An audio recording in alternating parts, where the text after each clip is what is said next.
Em um tempo marcado por tribos em guerra, crenças politeístas e comércio sagrado, surge uma figura solitária que mudaria o rumo da história. O islamismo não nasceu apenas como uma religião, mas como uma revolução espiritual, social e política. Neste vídeo, você vai descobrir como Maomé, um simples comerciante árabe, se tornou o profeta de uma fé que transformaria o mundo para sempre. Antes do surgimento do islamismo, a Península Arábica era uma terra de extremos. Tribos nômades disputavam recursos escassos, viviam sob códigos de honra e praticavam o politeísmo, adorando centenas de deuses, com destaque para Caaba, em Meca, como centro sagrado. Meca, aliás, não era apenas religiosa, era estratégica, sendo rota de comércio entre o Iêmen e o Levante. Enquanto isso, grandes impérios como o Bizantino e o Sassânida lutavam pelo controle da região, enfraquecendo-se mutuamente. A pobreza, a desigualdade e a corrupção moral predominavam. Mulheres eram oprimidas, os pobres ignorados, e os escravos tratados como mercadoria. Era um mundo sem unidade política ou fé comum, onde a violência resolvia disputas e o poder tribal dominava tudo. Foi nesse cenário fragmentado, instável e espiritualmente carente que surgiria uma mensagem inesperada, proclamando a unicidade de Deus, a igualdade entre os homens e a justiça como pilar de uma nova era. Maomé nasceu em Meca por volta do ano 570, numa família da tribo dos Coraixitas, respeitada mas empobrecida. Órfão de pai antes mesmo de nascer, perdeu a mãe aos 6 anos e foi criado por seu avô, depois, por seu tio Abu Talib. Cresceu entre mercadores e beduínos, aprendendo sobre a dura realidade do deserto e os costumes das tribos árabes. Ainda jovem, ficou conhecido como Al-Amin, o confiável, por sua honestidade e caráter íntegro. Trabalhando como comerciante, conheceu Khadija, uma viúva rica e influente que o contratou, e depois se casou com ele. Apesar da prosperidade, Maomé se mostrava inquieto. Observava a injustiça, o culto aos ídolos e a miséria ao redor com incômodo.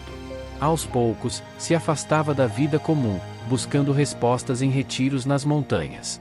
Algo dentro dele parecia indicar que seu destino não era viver como os outros. Era o presságio de uma missão grandiosa. Aos 40 anos, Maomé passou a se isolar com frequência na caverna de Hirá, nos arredores de Meca. Em uma dessas noites solitárias, teve uma experiência que mudaria sua vida e a história. Segundo a tradição islâmica, o anjo Gabriel apareceu diante dele, ordenando: recita.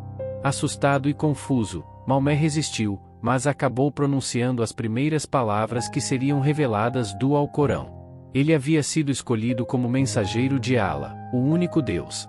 Inicialmente, compartilhou a mensagem apenas com pessoas próximas, sua esposa Khadija, seu primo Ali e poucos amigos. Mas a fé crescia, e com ela, o desafio. A mensagem era clara: não havia múltiplos deuses, não havia castas superiores, todos eram iguais diante de Allah. Isso era uma afronta direta à elite de Meca, que lucrava com a idolatria e o comércio da Caaba. O islamismo nascia, simples e poderoso, como um grito por justiça e fé verdadeira. Conforme Maomé tornava pública sua mensagem, a reação em Meca foi imediata e hostil. A elite coraixita, responsável pelo culto aos ídolos da Caaba, via na nova fé uma ameaça direta ao seu poder econômico e religioso. A ideia de um Deus único enfraquecia o politeísmo que sustentava o turismo e o comércio local. Além disso, a pregação pela igualdade social incomodava os poderosos. Maomé e seus seguidores começaram a sofrer perseguições, insultos públicos, boicotes comerciais, agressões físicas e até tortura. Muitos muçulmanos foram forçados a fugir para a Abissínia, buscando refúgio sob proteção cristã. Ainda assim, Maomé não recuava.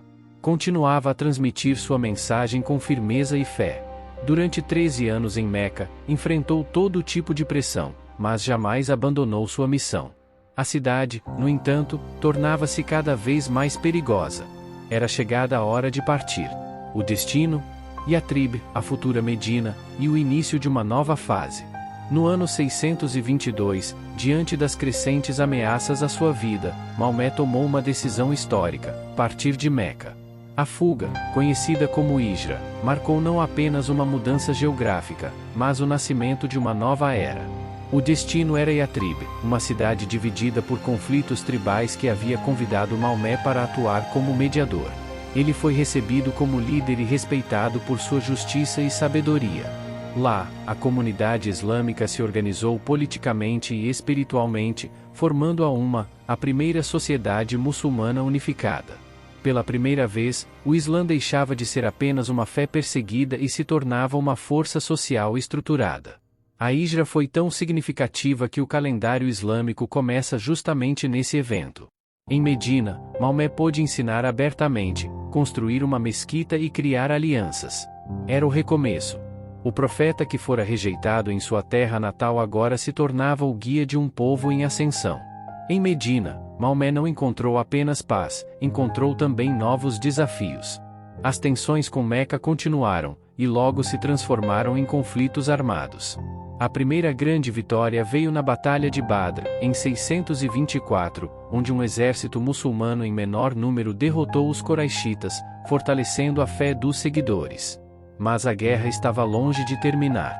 Vieram as batalhas de Uhud e a do Fosso, com vitórias e derrotas, alianças e traições. Maomé não era mais apenas um líder religioso, era agora um estrategista, um estadista, um comandante. Com o tempo, tribos começaram a se aliar a ele, reconhecendo sua liderança. Em 630, retornou triunfante a Meca, agora sem resistência.